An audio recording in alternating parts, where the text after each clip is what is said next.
that I hear, that the average board or committee member is much less happy than perhaps the clergy leader or the chair might know.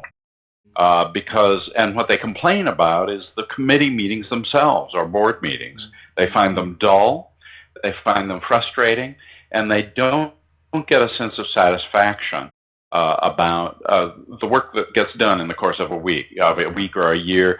They don't feel as though they're making, the church is making good use of their volunteer time. This makes it really difficult to recruit people, especially younger people, but even retirees now are very jealous of their time. People have lots of opportunities for how to use volunteer time, and they are not as willing as they used to simply to say yes because the church asked.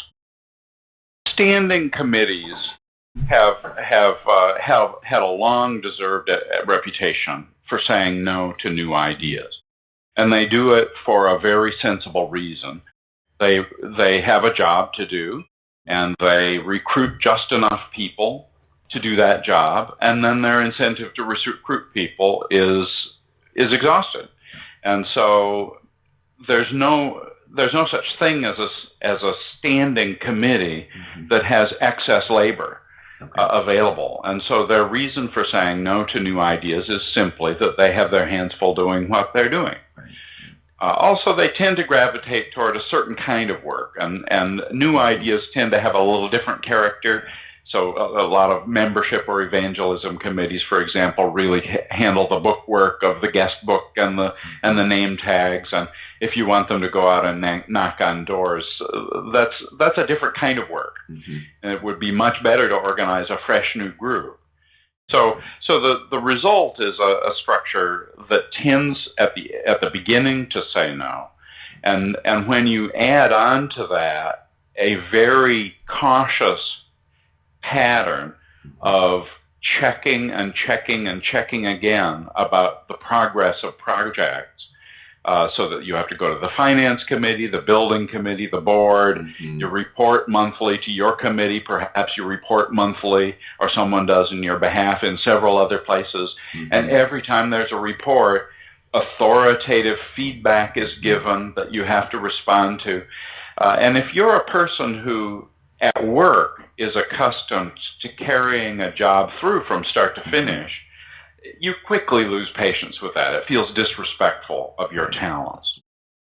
We're very good at holding people accountable for things that we haven't given them adequate authority to do. And we're most apt to do that with clergy and other paid staff.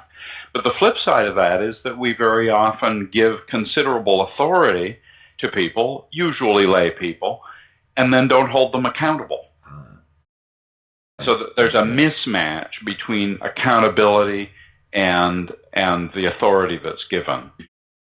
And finally, the pattern that probably is the hardest to break in many congregations is that we have one tool for everything.